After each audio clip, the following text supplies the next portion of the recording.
வணக்கம். வேந்தரின் இளங்கதிர் காலை செய்திகளுக்காக ரேவதி. காவேரி ஜெகநாதன். முதலில் தலைப்புச் செய்திகள். மௌலிவாக்கம் கட்டடம் தகர்ப்பு நிம்மதி தருவதாக மக்கள் கருத்து.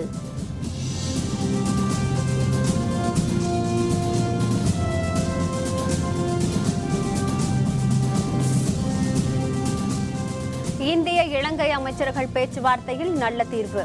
தமிழக மீனவர்கள் நம்பிக்கை.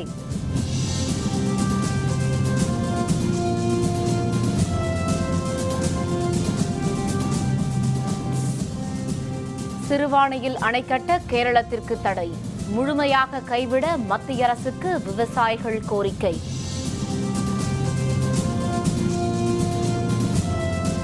தமிழகத்தின் பல பகுதிகளில் மழை. இன்றும் மழை தொடரும் என்று வானிலை மையம் தகவல்.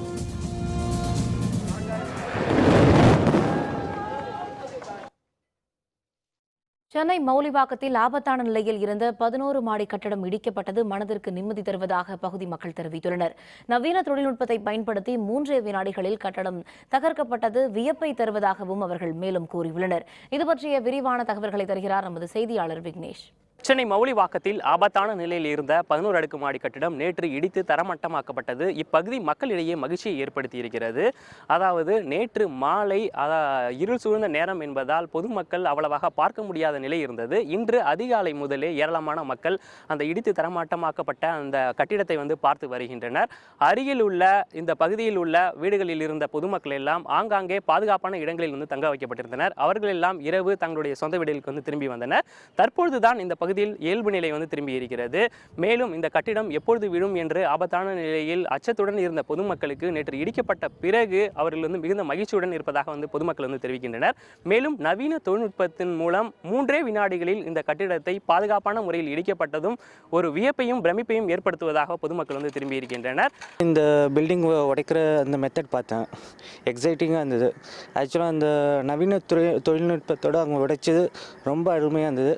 ப்ளஸ் அந்த 2 இயர்ஸாக இங்கே இந்த ப்ராப்ளம் இந்த பீப்புள்ஸ்லாம் சஃபர் பண்ணது எல்லாமே பார்க்கும்போது இது ரொம்ப சாட்டிஸ்ஃபேக்ஷனாக இருக்குது. அப்படியே சீட்டு கட்டு மாதிரி ஒரு 3 செகண்டில் இடிஞ்சு விழுந்துருச்சு.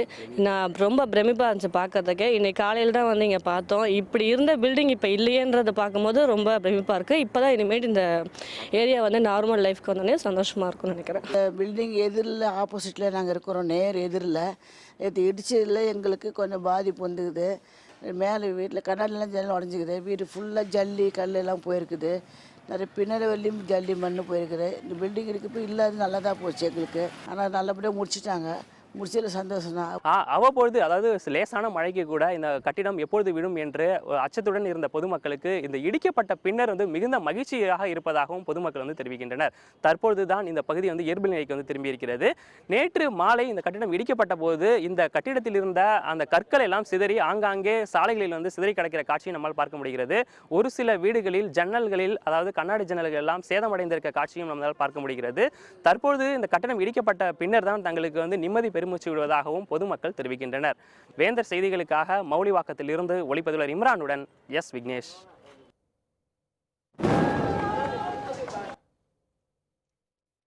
மௌலிவாக்கத்தில் ஆபத்தான நிலையில் இருந்த 11 மாடி கட்டடம் நவீன தொழில்நுட்பத்தின் உதவியோடு 3 வினாடிகளில் பாதுகாப்பாக வெடிவைத்து தகர்க்கப்பட்டது. சென்னை மௌலிவாக்கத்தில் ஆபத்தான கட்டடத்தை இடிக்க முடிவு செய்யப்பட்டதும் அதற்காக திருப்பூரைச் சேர்ந்த தனியார் நிறுவனத்தோடு சென்னை பெருநகர வளர்ச்சி குழுமம் ஒப்பந்தம் போட்டது. வெடிப்பொருட்களை நேற்று முன்தினம் பாதுகாப்பாக கட்டட பகுதிக்கு கொண்டு வந்த நிறுவனம் நேற்று பகல் 2 மணியிலிருந்து மாலை 4 மணிக்குள் கட்டடம் தகர்க்கப்படும் என்று தெரிவித்தது.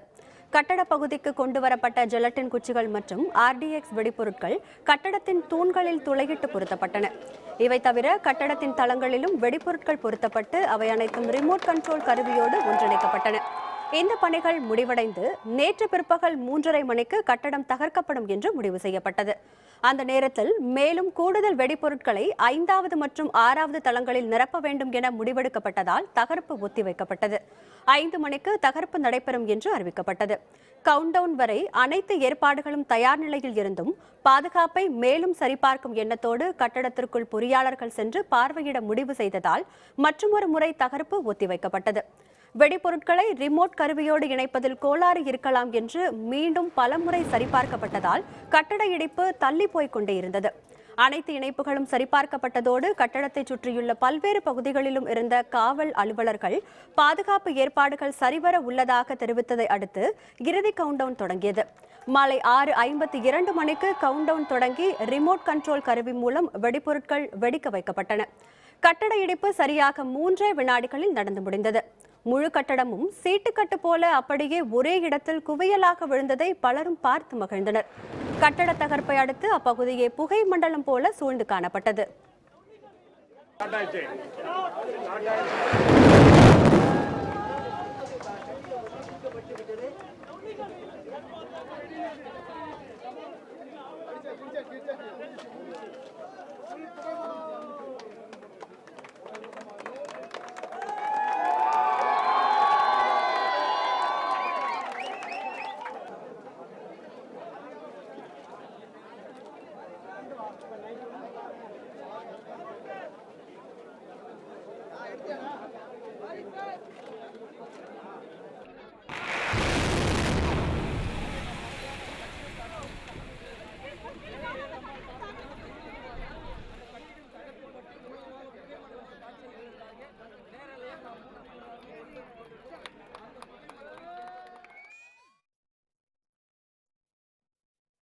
மௌலிவாக்கம் கட்டட இடிப்பில் ஏற்பட்ட தாமதத்திற்கு தொழில்நுட்ப கோளாறு எதுவும் காரணம் இல்லை என்று கட்டட இடிப்பு ஒப்பந்ததாரர் பொன்லிங்கம் தெரிவித்தார்.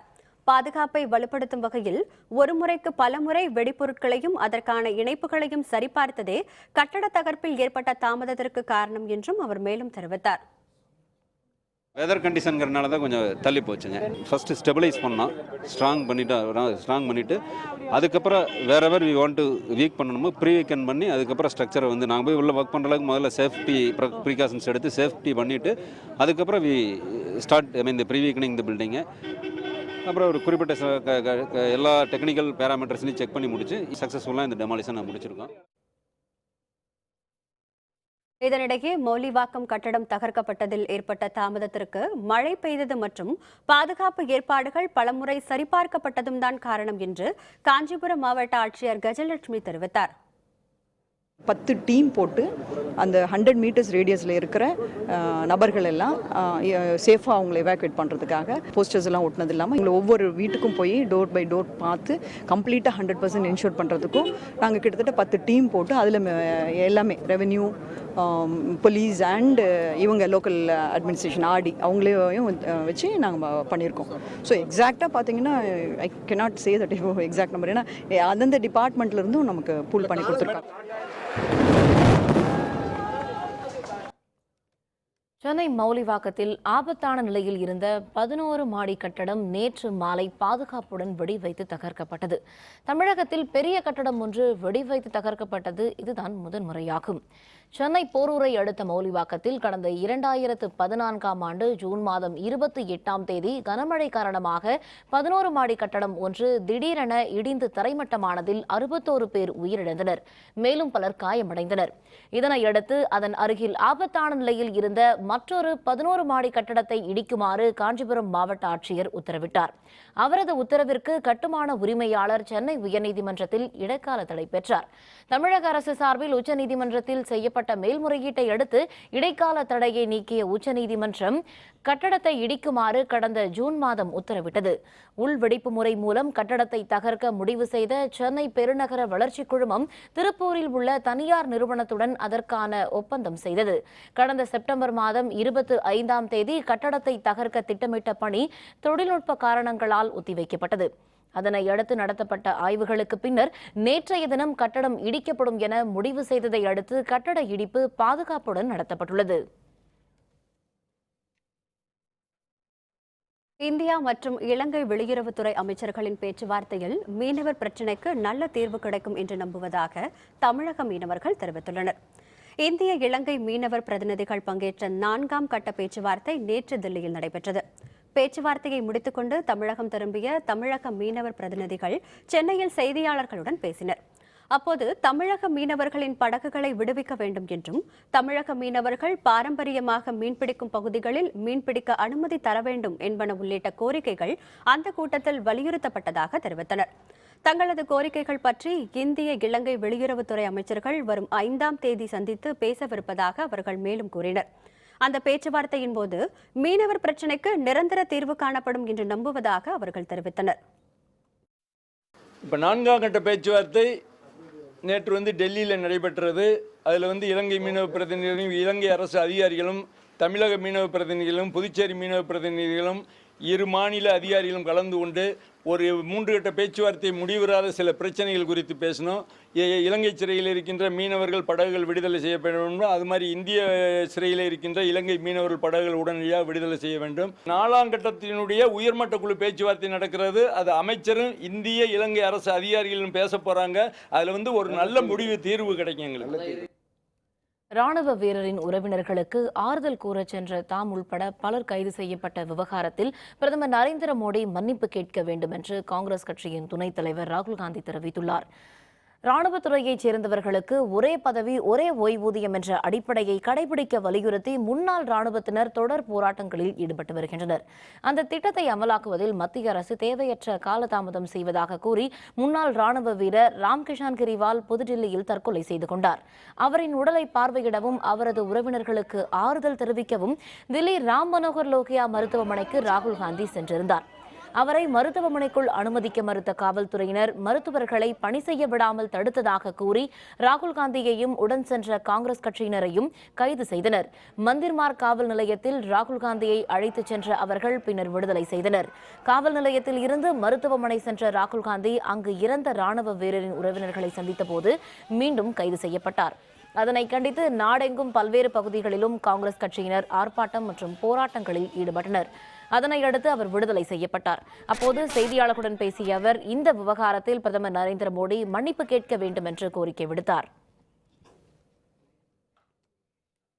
ராணுவ வீரர்களுக்கு மரியாதை தருவதற்கு பதிலாக அவர்களின் குடும்பத்தினரை அடித்து உதைத்து கைது செய்வதாக மத்திய அரசு மீது கெஜ்ரிவால் குற்றம் சாட்டியுள்ளார். மறைந்த ராணுவ வீரரின் உடலை காண்பதற்கும் உறவினர்களை சந்தித்து ஆறுதல் கூறுவதற்காகவும் தில்லி முதல்வர் அரவிந்த் கெஜ்ரிவால் மருத்துவமனைக்கு சென்றார். அவ்வாறு சென்றபோது அவரும் கைது செய்யப்பட்டார். கைதான அவர் பின்னர் விடுவிக்கப்பட்டார். அப்போது செய்தியாளர்களுடன் பேசிய அவர் ராணுவ வீரர்களின் உரிமைகளுக்காக ஒரு வீரர் தமது உயிரை தியாகம் செய்துள்ளதாக குறிப்பிட்டார். एक तरह से आधी से ज्यादा दिल्ली की कैबिनेट को डिटेन किया हुआ था, लेकिन हम लोगों की कोई औकात नहीं है, हम लोग बहुत छोटे हैं, हम लोगों को गिरफ्तार कर भी लिया। लेकिन सबसे बड़ा मुद्दा ये है कि एक पूर्व सैनिक ने सेना के जवानों के हकों के लिए சிறுவாணியின் குறுக்கே தடுப்பணை கட்டும் கேரள அரசின் திட்டத்திற்கு தடை விதித்துள்ளதாக தமிழக அரசுக்கு எழுதியுள்ள கடிதத்தில் மத்திய அரசு தெரிவித்துள்ளது. சிறுவாணி ஆற்றின் குறுக்கே அட்டப்பாடி பகுதியில் 1000 கோடி ரூபாய் மதிப்பில் புதிய தடுப்பணை கட்ட கேரள அரசு திட்டமிட்டது. இதன் மூலம் 4.5 TMC தண்ணீரை கேரள பகுதிகளுக்குள் திருப்பிவிடும் நோக்கத்துடன் மத்திய அரசுக்கு அனுமதி கோரி விண்ணப்பித்தது. அதனை பரிசீலித்த மத்திய வல்லுநர் குழு புதிய அணை கட்ட கேரளத்திற்கு அனுமதி அளிக்கலாம் என பரிந்துரை செய்திருந்தது. சிறுவாணி ஆற்றின் குறுக்கே புதிய அணை கேரளம் கட்டினால் கோவை, ஈரோடு, திருப்பூர் ஆகிய மாவட்டங்களில் விவசாயம் கடுமையாக பாதிக்கப்படுவதுடன் குடிநீர் தட்டுப்பாடும் ஏற்படும் என்று கூறி தமிழக விவசாயிகள் தொடர் போராட்டங்களில் ஈடுபட்டனர். இதனைத் தொடர்ந்து கேரள அணை கட்டும் திட்டத்திற்கு அனுமதி வழங்கக்கூடாது என்று தமிழக சட்டப்பேரவையில் சிறப்பு தீர்மானமும் நிறைவேற்றப்பட்டது. அந்த தீர்மானம் மத்திய அரசுக்கு அனுப்பி வைக்கப்பட்டது. இந்த நிலையில் கேரள அரசின் திட்டத்திற்கு தடை விதித்துள்ளதாகவும் கட்டுமான பணிகளை நிறுத்துமாறு கோரியுள்ளதாகவும் தமிழக அரசுக்கு மத்திய அரசு கடிதம் ஒன்றை எழுதியுள்ளது. காவிரி நதிநீர் பங்கீட்டு வழக்கில் தீர்ப்பு கூறப்படும் வரை இந்த தடை அமலில் இருக்கும் எனவும் மத்திய அரசு தெரிவித்துள்ளது. மத்திய அரசின் இந்த உத்தரவு கோவை, திருப்பூர், ஈரோடு ஆகிய மாவட்டங்களைச் சேர்ந்த அனைத்து தரப்பு மக்களிடமும் மகிழ்ச்சியை ஏற்படுத்தியுள்ளது. இதனிடையே மத்திய அரசின் தடையை எதிர்த்து உச்சநீதிமன்றத்தில் மேல்முறையீடு செய்ய கேரளம் முடிவெடுத்துள்ளது. சிறுவாணி ஆற்றின் குறுகே அட்டப்பாடி பகுதியில் கேரள அரசு அணை கட்டும் திட்டத்தை முழுமையாக கைவிடும் வகையில் மத்திய அரசு நடவடிக்கை எடுக்க வேண்டும் என விவசாய சங்கங்கள் வேண்டுகோள் விடுத்துள்ளன. இது தொடர்பாக கோயம்புத்தூரில் செய்தியாளர்களுடன் பேசிய கட்சி சார்பற்ற விவசாயிகள் சங்கத்தின் பொதுச் செயலர் கந்தசாமி, சிறுவாணி ஆற்றின் குறுக்கே கேரள அரசு அணை கட்டும் திட்டத்திற்கு மத்திய அரசு அனுமதி மறுத்துள்ளது போதுமான நடவடிக்கை இல்லை என்று தெரிவித்தார். சிறுவாணி அணை கட்டும் திட்டத்தை கேரள அரசு முழுமையாக கைவிடும் வகையில் தமிழக அரசும் மத்திய அரசும் நடவடிக்கை எடுக்க வேண்டும் என அவர் கேட்டுக்கொண்டார். தமிழகத்தினுடைய கேரள எல்லை ஓரத்திலே சிறுவாணி உபரி நீர் ஆற்றிலே கேரள அரசு அணை கட்டுவதை தடுத்து நிறுத்துவதாக மத்திய அரசு உத்தரவிட்டு உள்ளதாக செய்தி வெளியாகியுள்ளது. இது மிகுந்த மகிழ்ச்சியை ஏற்படுத்தக்கூடிய ஒரு செய்தியாகும். சிறுவாணியிலே அந்த கீழே இருக்கின்ற அதை அணையாக கட்டினால் அத்திக்கடவு அவனாசி திட்டமெல்லாம் பின்னால் வருகின்றது அப்படியே பாதிக்கும். தமிழக அரசின் முயற்சியாலும் விவசாயிகள், அரசியல் கட்சிகள் எல்லோரும் ஒன்று சேர்ந்து நடத்திய போராட்டத்தின் பயனாகவும் தற்போது நிறுத்தி வைத்து இருக்கிறார்கள். அதை திரும்ப பர்மனெண்ட்டாக அங்கே அந்த ஸ்டேவை நிலைநிறுத்த வேண்டும். சென்னை மற்றும் புறநகர் பகுதிகளில் நேற்றிரவு விட்டு மழை பெய்தது. பல இடங்களில் சாலைகளில் தண்ணீர் தேங்கியதால் வாகன ஓட்டிகள் பாதிக்கப்பட்டனர். தமிழகத்தில் வடகிழக்கு பருவமழை தீவிரமடைந்து வரும் நிலையில் சென்னை நகரின் கிண்டி, திருவான்மியூர், அடையாறு, பாரிமுனை, பட்டினப்பாக்கம், ஈக்காட்டுத்தாங்கல் உள்பட பல பகுதிகளில் நேற்றிரவு விட்டு மழை பெய்தது. சென்னையின் புறநகர் பகுதிகளான தாம்பரம், பல்லாவரம், குரோம்பேட்டை உள்ளிட்ட பல பகுதிகளிலும் மழை பெய்தது.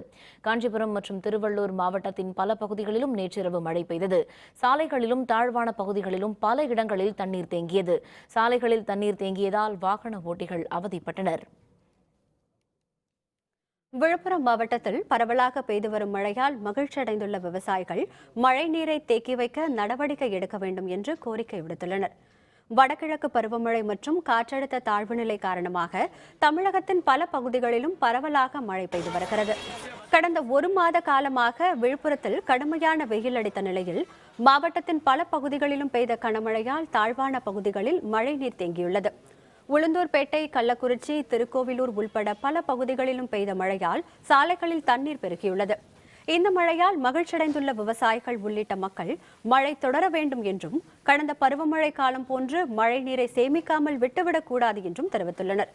போதிய தண்ணீரை சேமித்தால் விவசாய பாசனத்திற்கும் குடிநீருக்கும் அவதிப்பட வேண்டிய அவசியம் இருக்காது எனவும் அவர்கள் மேலும் தெரிவித்தனர். போன வருஷத்தோட இப்போதான் பருவமழை ஸ்டார்ட் ஆகிருக்குது. 2 நாளாக அரசாங்கத்தில் எல்லா நடவடிக்கை எடுத்து வச்சுருக்காங்க. தூக்கெலாம் வாரி வச்சுருக்காங்க. போன தடவை செஞ்ச மாதிரி செய்யாமல் இந்த தடவை கொஞ்சம் தண்ணியை சேமித்து வச்சாங்கன்னா ஓரளவுக்கு புல் தண்ணீர் பிரச்சனை இல்லாமல் எல்லா இடத்துலையும் ஜனங்களுக்கு நல்ல தண்ணீர் கிடைக்கும். இதுபோல தருமபுரி மாவட்டம் அரூர் மற்றும் சுற்றுவட்டார பகுதிகளில் பெய்த கனமழையால் விவசாயிகள் உள்ளிட்ட மக்கள் மகிழ்ச்சியடைந்துள்ளனர். வடகிழக்கு பருவமழை தொடங்கி சில நாட்கள் ஆன நிலையில் தருமபுரி மாவட்டத்தின் பல பகுதிகளில் மழை பெய்யவில்லை. இந்த நிலையில் தருமபுரி மாவட்டம் அரூர் பகுதியில் நேற்று மாலை கனமழை பெய்தது. அரூர் சுற்றுவட்டாரத்தில் உள்ள கௌக்கம்பட்டி, எட்டிப்பட்டி, சின்னாங்குப்பம் உள்ளிட்ட பகுதிகளில் கனமழை பெய்தது. இதனால் பள்ளி முடிந்து வீடு திரும்பிய மாணவ மாணவிகள் மழையில் நனைந்தவாறு வீடு திரும்பினர். காற்று இல்லாமல் போதிய அளவுக்கு கனமழை பெய்ததாக விவசாயிகள் மகிழ்ச்சி தெரிவித்தனர். ஈரோடு மற்றும் சுற்றுவட்டார பகுதிகளில் பெய்த மழை காரணமாக வெப்பம் தணிந்து குளிர்ந்த காற்று வீசி வருவதால் மக்கள் மகிழ்ச்சி அடைந்துள்ளனர். தமிழகத்தின் பல பகுதிகளில் வடகிழக்கு பருவமழை தொடங்கிய நிலையில் ஈரோடு மாவட்டத்தில் சாரல் மழை கூட பெய்யாத நிலை காணப்பட்டது. கடுமையான வெப்பம் நிலவியதால் மக்கள் பெரிதும் அவதிப்பட்டனர். இந்த நிலையில் நேற்று மாலை சுமார் 1 மணி நேரத்திற்கும் அதிகமாக பெய்த மழை காரணமாக வெப்பம் நீங்கி குளிர்காற்று வீச தொடங்கியுள்ளது. இந்த மழை தொடர்ந்தால் வறட்சி நீங்கி செழுமையான நிலையை காண முடியும் என்று விவசாயிகள் மகிழ்ச்சி அடைந்துள்ளனர். கோயம்புத்தூர் மாவட்டத்தின் பல பகுதிகளில் மழை பெய்ததால் வெப்பம் தணிந்து குளிர்ச்சியடைந்துள்ளதாக மக்கள் மகிழ்ச்சி தெரிவித்துள்ளனர். கோயம்புத்தூர் மற்றும் சுற்றுவட்டார பகுதிகளில் கடந்த சில நாட்களாக வெயிலின் தாக்கம் அதிகமாக இருந்ததால் மக்கள் மிகுந்த அவதிக்குள்ளாயினர். இந்த நிலையில் காந்திபுரம், கணபதி, சரவணம்பட்டி, துடியலூர் உள்பட பல பகுதிகளில் இடியுடன் கூடிய கனமழையும் சில பகுதிகளில் லேசான மழையும் பெய்தது. இதன் காரணமாக வெப்பத்தின் தாக்கத்தில் இருந்து விடுதலை பெற்று இதமான குளிர்ந்த சூழலை அனுபவித்து வருவதாக மக்கள் மகிழ்ச்சி தெரிவித்துள்ளனர். தமிழகம் மற்றும் புதுச்சேரியில் இன்று மழை அல்லது இடியுடன் கூடிய மழை பெய்ய வாய்ப்புள்ளதாக சென்னை வானிலை ஆய்வு மையம் தெரிவித்துள்ளது. தமிழகத்தில் வடகிழக்கு பருவமழை தொடர்வதால் பல இடங்களில் மழையும் சில இடங்களில் இடியுடன் கூடிய மழையும் பெய்யும் என்று வானிலை மையம் தெரிவித்துள்ளது. தமிழகம் மற்றும் புதுச்சேரியின் கடலோர பகுதிகளில் பல இடங்களிலும் உள் மாவட்டங்களில் சில பகுதிகளிலும் மழைக்கு வாய்ப்புள்ளதாக தெரிவித்துள்ள வானிலை மையம் காற்றழுத்த தாழ்வு பகுதி தொடர்ந்து தென்கிழக்கு வங்கக்கடலில் நிலை கொண்டுள்ளதாகவும் தெரிவித்துள்ளது. இதன் காரணமாக சென்னையில் மாலையில் ஓரிரு இடங்களில் கனமழைக்கு வாய்ப்புள்ளதாகவும் வானிலை மையத்தின் அறிவிப்பில் தெரிவிக்கப்பட்டுள்ளது. கடந்த 24 மணி நேரத்தில் தமிழகத்தில் அதிகபட்சமாக நாகப்பட்டினத்தில் 130 மில்லிமீட்டர் மழையளவு பதிவாகியுள்ளதாகவும் சென்னை மீனம்பாக்கத்தில் 20 மில்லிமீட்டர் மழையளவு பதிவாகியுள்ளதாகவும் வானிலை மையம் கூறியுள்ளது.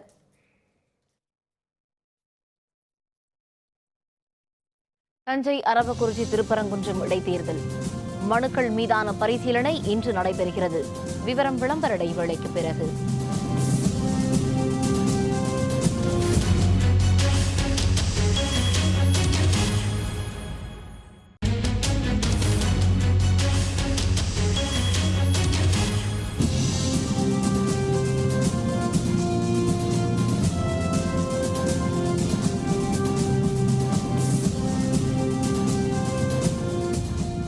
செய்திகள் தொடர்கின்றன. தஞ்சாவூர், அரவக்குறிச்சி மற்றும் திருப்பரங்குன்றம் பேரவை தொகுதிகளுக்கான இடைத்தேர்தலில் மொத்தம் 139 மனுக்கள் தாக்கலான நிலையில் மனுக்கள் மீதான பரிசீலனை இன்று நடைபெறுகிறது. தஞ்சாவூர், அரவக்குறிச்சி மற்றும் திருப்பரங்குன்றம் பேரவை தொகுதிகளுக்கான இடைத்தேர்தல் வரும் 19ஆம் தேதி நடைபெறும் என்று தேர்தல் ஆணையம் அறிவித்துள்ளது. இந்த நிலையில் வேட்புமனு தாக்கலின் கடைசி நாளான நேற்று வரை தஞ்சாவூரில் 36 மனுக்களும், அரவக்குறிச்சியில் 59 மனுக்களும், திருப்பரங்குன்றத்தில் 44 மனுக்களும் தாக்கலாகியுள்ளன. மனுக்கள் மீதான பரிசீலனை இன்று நடைபெறுகிறது. வேட்பு மனுக்களை விலக்கிக் கொள்ள வரும் 5ஆம் தேதி கடைசி நாளாகும். தஞ்சாவூர் சட்டமன்ற தொகுதிக்கு 26/10/2016 வேட்புமனு தாக்கல் பெறப்பட்டது. 36 வேட்புமனுக்கள் பெறப்பட்டுள்ளது. வேட்புமனுக்கள் மீதான பரிசீலனை நடைபெறும். 5ஆம் தேதி வரைக்கும் வேட்புமனுக்கள் திரும்ப பெறலாம் என்று தேர்தல் ஆணையம் கூறியிருக்கிறது. மொத்தம் 44 வேட்புமனுக்கள் பெறப்பட்டுள்ளது. 44 வேட்புமனுக்களும் 37 வேட்பாளர்களும் வேட்புமனுக்கள் தாக்கல் செய்துள்ளனர். அனைத்து வேட்புமனுக்களும் காலை 11 மணிக்கு தேர்தல் பார்வையாளர் முன்னிலையில் ஸ்க்ரூட்னிக்கு எடுத்துக்கொள்ளப்பட உள்ளது. புதுச்சேரி நெல்லித்தோப்பு சட்டப்பேரவை தொகுதிக்கான இடைத்தேர்தலில் போட்டியிடுவதற்காக 11 மனுக்கள் தாக்கல் செய்யப்பட்டுள்ளதாக தேர்தல் நடத்தும் அலுவலர் தெரிவித்துள்ளார். அனைத்து இந்திய அண்ணா திராவிட முன்னேற்ற கழகம் சார்பாக 2 கேண்டிடேட்ஸ், இந்திய தேசிய காங்கிரஸ் சார்பாக 1 candidate, Janata Dal United 1 candidate, நாம் தமிழர் கட்சி 2 கேண்டிடேட், இண்டிபெண்டன்ஸ் 5 பேர், 11 கேண்டிடேட்ஸ். 5ஆம் தேதி 3 மணி வரைக்கும் வித்ட்ராயல் பண்ணிக்கலாம். 3 o'clock மேலே ஃபைனல் கேண்டிடேட் சொல்லிடும், ஃபைனல் லிஸ்ட் பப்ளிஷ் பண்ணிவிடும். திருநெல்வேலி மாவட்டத்தின் கேரள எல்லை பகுதிகளில் பறவை காய்ச்சலை தடுக்கும் வகையில் கனரக வாகனங்களுக்கு கிருமி நாசினிகள் தெளிக்கப்பட்ட பின்னரே அனுமதிக்கப்படுகின்றன. கேரள மாநிலம் ஆலப்புழா பகுதியில் கடந்த சில நாட்களுக்கு முன்னர் பறவை காய்ச்சலால் அதிக எண்ணிக்கையிலான வாத்துக்கள் உயிரிழந்துள்ளன. எனவே கேரளத்திலிருந்து தமிழகத்திற்கு பறவை காய்ச்சல் பரவும் அபாயம் காணப்பட்டது. இதனையடுத்து திருநெல்வேலி மாவட்டத்தின் கேரள எல்லை பகுதியான தென்காசியை அடுத்த புலியரையில் கால்நடை பராமரிப்புத்துறை சார்பில் சிறப்பு சோதனை சாவடி அமைக்கப்பட்டுள்ளது. பறவை காய்ச்சல் பரவும் அபாயம் இருப்பதால் கேரளத்திலிருந்து வரும் கனரக வாகனங்களுக்கு அங்கு கிருமி நாசினிகள் தெளிக்கப்பட்ட பின்னரே அனுமதி அளிக்கப்படுகின்றது. அங்கு 3 குழுக்கள் அமைக்கப்பட்டு 24 மணி நேரமும் கண்காணிப்பு பணிகளில் ஈடுபட்டு வருகின்றனர். அனைத்து மாவட்ட எல்லைகளையும் சோதனை சாவடிகள் ஆரம்பிக்கப்பட்டு தீவிர கண்காணிப்பு ஏற்படுத்தப்பட்டுள்ளது. சோதனைகள் தீவிரப்படுத்தப்பட்டு 3 குழுக்களாக பிரிக்கப்பட்டு 3 குழுக்களும் சுழற்சி முறையில் கண்காணித்து வருகின்றனர். இதுவரை கிட்டத்தட்ட ஒரு 1500 வாகனங்கள் கிருமி நாசினி தெளிக்கப்பட்டு அனுப்பப்பட்டுள்ளன. திண்டுக்கல் மாவட்டம் ஒட்டன்சத்திரம் அருகே விவசாய நிலத்தில் வானில் இருந்து விழுந்தது ஜெட் விமானத்தின் குளிர்சாதன பெட்டியுடன் இணைந்த பொருள் என்று தெரிவித்துள்ளனர். ஒட்டன்சத்திரம் அருகே உள்ள மோதுப்பட்டி கிராமத்தில் உள்ள வேலுசாமி என்பவரது நிலத்தில் வானில் இருந்து சமையல் எரிவாயு உருளை போன்ற பொருள் விழுந்துள்ளது. பயங்கர சப்தத்தோடு தீ மற்றும் புகையோடு விழுந்த அந்த பொருளை பார்த்த மக்கள் அச்சமடைந்துள்ளனர். காவல்துறையினருக்கு அது பற்றி தகவல் அளிக்கப்பட்டதை அடுத்து அப்பகுதிக்கு வந்த காவல் மற்றும் தீயணைப்பு துறையினர் ஆய்வு செய்தனர். அதனையடுத்து தடயவியல் வல்லுநர்கள் நடத்திய ஆய்வில் ஜெட் விமானத்தின் குளிர்சாதன பெட்டியுடன் இணைந்த பொருள் என்பது தெரியவந்தது. ராமேஸ்வரம் அடுத்த தனுஷ்கோடி கடல் அலையில் சிக்கி தவித்த சுற்றுலா பயணிகளை மீனவர்கள் பத்திரமாக மீட்டனர். திருநெல்வேலி மாவட்டத்தைச் சேர்ந்த 17 சுற்றுலா பயணிகள் வேன் மூலம் முகுந்தராயர் சத்திரத்திலிருந்து கடற்கரை வழியாக தனுஷ்கோடிக்கு பயணம் மேற்கொண்டனர். திடீரென ஏற்பட்ட கடல் அலையின் சீற்றத்தில் வேன் சிக்கியதால் கடல் நீர் உள்ளே புகுந்தது. இதனால் அச்சமடைந்த சுற்றுலா பயணிகள் செய்வதறியாது தவித்தனர். மீட்பு பணிக்காக வந்த மற்றொரு வேனும் கடல் அலையில் சிக்கிக் கொண்டது. முகுந்தராயர் சத்திரம் பகுதியைச் சேர்ந்த மீனவர்கள் உதவியுடன் சுற்றுலா பயணிகள் அனைவரும் பத்திரமாக மீட்கப்பட்டனர். மதுரை அருகே ஓட்டுநரின் கட்டுப்பாட்டை இழந்த வேன் சாலையில் கவிழ்ந்து அதில் பயணம் செய்த 20 பெண்கள் படுகாயமடைந்தனர். மேலூர் அருகே உள்ள சூரக்குண்டு பகுதியைச் சேர்ந்த 25க்கும் மேற்பட்ட பெண்கள் சுப நிகழ்ச்சியில் பங்கேற்பதற்காக வாகனத்தில் சென்றனர். முனிகோவில் என்ற இடத்தில் ஓட்டுநரின் கட்டுப்பாட்டை இழந்த அந்த வாகனம் சாலையில் தலைகீழாக கவிழ்ந்தது. இந்த விபத்தில் காயமடைந்த ஓட்டுநர் உள்பட 20 பெண்கள் மேலூர் அரசு மருத்துவமனைக்கு அனுப்பி வைக்கப்பட்டனர். பலத்த காயமடைந்த 3 பெண்கள் மேல் சிகிச்சைக்காக மதுரை அரசு ராஜாஜி மருத்துவமனைக்கு அனுப்பி வைத்தனர்.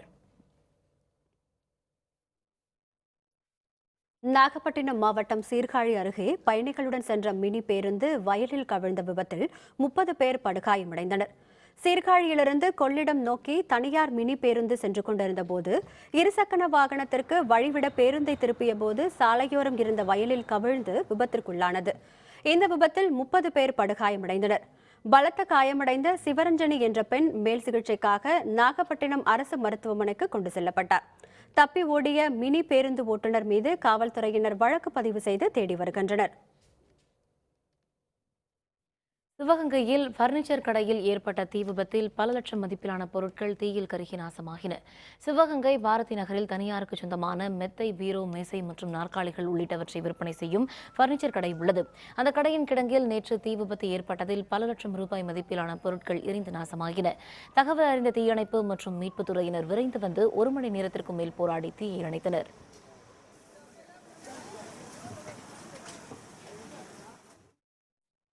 திருநெல்வேலி மாவட்டம் தென்காசி அருகே மழை வேண்டி ஆண்கள் கும்மி அடித்து நூதன வழிபாட்டில் ஈடுபட்டனர்.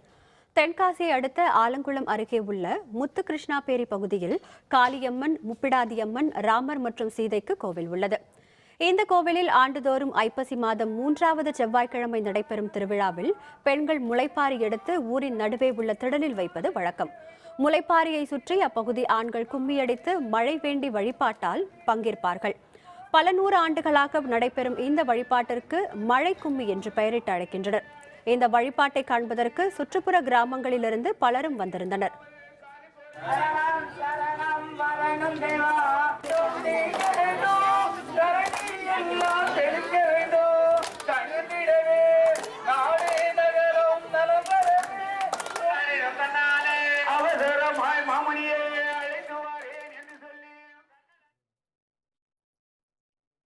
சேலம் அருள்மிகு கோட்டை பெருமாள் கோவிலில் நடைபெற்ற பவித்ரோ உற்சவத்தில் திரளான பக்தர்கள் கலந்து கொண்டு சுவாமி தரிசனம் செய்தனர்.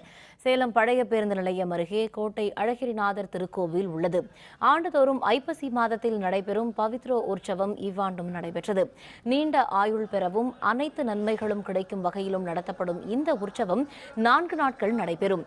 முக்கிய நாளான நேற்று யாகசாலை பூஜைக்கு பின்னர் பால், இளநீர், பஞ்சாமிர்தம் போன்றவற்றால் சுந்தர பெருமாளுக்கும் சுந்தரவள்ளி தாயாருக்கும் சிறப்பு அபிஷேகம் நடைபெற்றது. பல்வேறு வாசனை மலர்களால் சிறப்பு அலங்காரம் செய்யப்பட்ட பின்னர் யாகசாலையில் யாகம் நடத்தப்பட்டது. பெருமாளுக்கும் தாயாருக்கும் பவித்ரோ மாலை அணிவிக்கப்பட்டு சிறப்பு பூஜைகள் செய்யப்பட்டன. திரளான பக்தர்கள் கலந்து கொண்டு சுவாமி தரிசனம் செய்த பின்னர் பவித்ரோ மாலையை பிரசாதமாக பெற்றுச் சென்றனர்.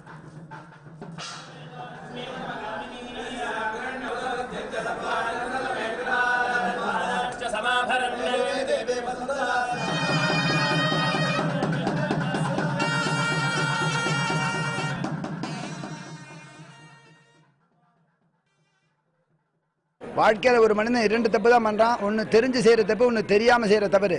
தெரிஞ்சு செய்கிற தவறுலேருந்து விடுபடணும்னா பவித்ரோத்சவம் பண்ணி அந்த உன்னதமான மகா சம்பரோஷமான அந்த பவித்ரோத்தை சேவிச்சாதான் எல்லா சுகங்களும் கிடைக்கும். இந்த வேளையில் எம்பெருமான் ராஜலங்காத்தை சேவிச்சு ஆடிப்பாடி அகமிழ்ந்து அவன் திருவிழியை சரணாடைஞ்சு சேவிச்சோமானால் ஸ்ரீயப்பதியா நெம்பெருமாட கருடாட்சியம் கிடைக்கப்பட்டு அனைவரும் பல்லாண்டு வாழ்வோமாக. இந்தோனேஷியாவில் படகு கவிழ்ந்த விபத்து, 18 பேர் பலி. விவரம் விளம்பர இடைவேளைக்கு பிறகு.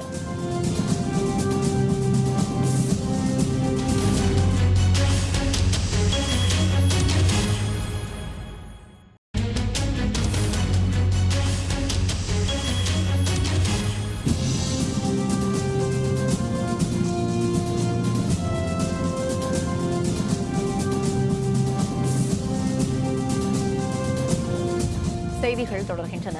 இனி அயலக செய்திகள்.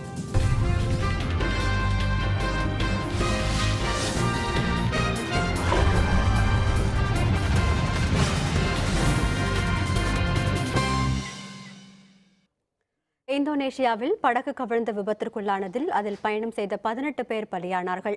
37 பேர் பத்திரமாக மீட்கப்பட்டுள்ளனர். மலேசியாவில் உள்ள தொழிற்சாலையில் வேலை செய்வதற்கு இந்தோனேஷியாவிலிருந்து தோட்ட தொழிலாளர்கள் 93 பேர் எந்திர படகில் அழைத்துச் செல்லப்பட்டனர். பணியினை முடித்த தொழிலாளர்கள் இந்தோனேஷியாவிற்கு திரும்பும்போது சிங்கப்பூருக்கு அருகே பட்டாம் தீவு வழியாக சென்றபோது கடலில் வீசிய பலத்த காற்றின் காரணமாக ஏற்பட்ட பேரலையில் சிக்கி பாறையில் படகு மோதி விபத்திற்குள்ளானது. இதில் பயணம் செய்த 17 பேர் பலியானார்கள். பேரிடர் மேலாண்மை மீட்புக் குழுவினர் 37 பேரை பத்திரமாக மீட்டனர். மீட்கப்பட்ட தொழிலாளர்கள் தற்காலிகமாக அமைக்கப்பட்ட கூடாரங்களில் தங்க வைக்கப்பட்டு சிகிச்சை அளிக்கப்பட்டது. இந்த விபத்தில் காணாமல் போனவர்களை தேடும் பணி தொடர்ந்து நடைபெற்று வருகிறது.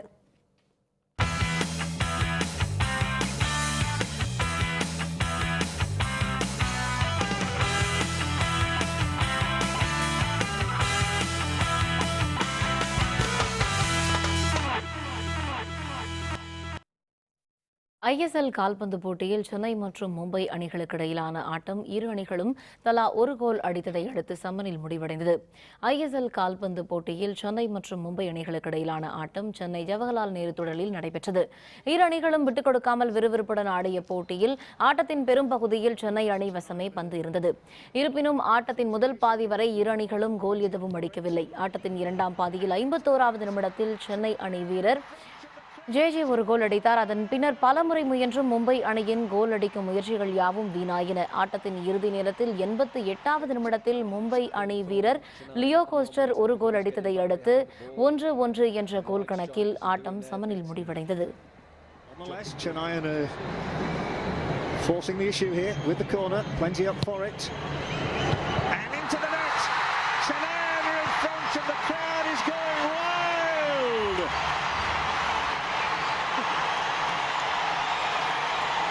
You start, I'm bad enough, no day. Goes round in circles, 180 degrees. There might be a long-range try here. Oh, what a goal! This is one of the goals of the season. England அணிக்கு எதிரான முதல் 2 cricket test போட்டிகளில் விளையாட இருக்கும் இந்திய அணி வீரர்கள் பட்டியல் அறிவிக்கப்பட்டுள்ளது. இந்தியாவில் சுற்றுப்பயணம் மேற்கொள்ளவிருக்கும் இங்கிலாந்து அணி 5 டெஸ்ட் போட்டிகளில் இந்திய அணியுடன் விளையாடுகிறது. முதல் ஆட்டம் வரும் 9ஆம் தேதி ராஜ்கோட்டில் தொடங்கவிருக்கும் நிலையில் இந்திய அணியில் இடம்பெறவிருக்கும் வீரர்கள் பற்றி மும்பையில் நடைபெற்ற தேர்வுக்குழு கூட்டத்தில் விவாதிக்கப்பட்டது. கூட்டத்தின் பின்னர் அறிவிக்கப்பட்ட வீரர்கள் பட்டியலில் விராட் கோலியை தலைவராக கொண்ட அணியில் கௌதம் கம்பீர், ரஹானே, புஜாரா ஆகியோர் உள்ளிட்ட 15 பேர் இடம்பெறுவர் என்று அறிவிக்கப்பட்டது. இஷாந்த் சர்மா, முரளி விஜய், ரவிச்சந்திரன் அஸ்வின், முகமது ஷமி ஆகியோரும் இந்திய அணியில் இடம்பெற்றுள்ளனர்.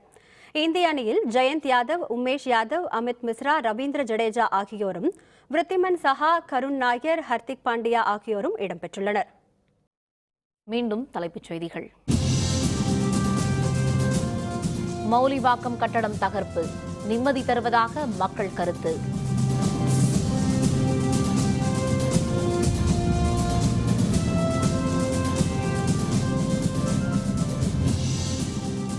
இந்திய இலங்கை அமைச்சர்கள் பேச்சுவார்த்தையில் நல்ல தீர்வு, தமிழக மீனவர்கள் நம்பிக்கை.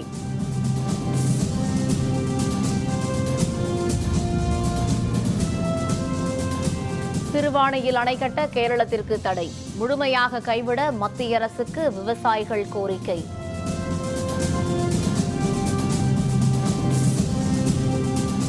தமிழகத்தின் பல பகுதிகளில் மழை, இன்றும் மழை தொடரும் என்று வானிலை மையம் தகவல்.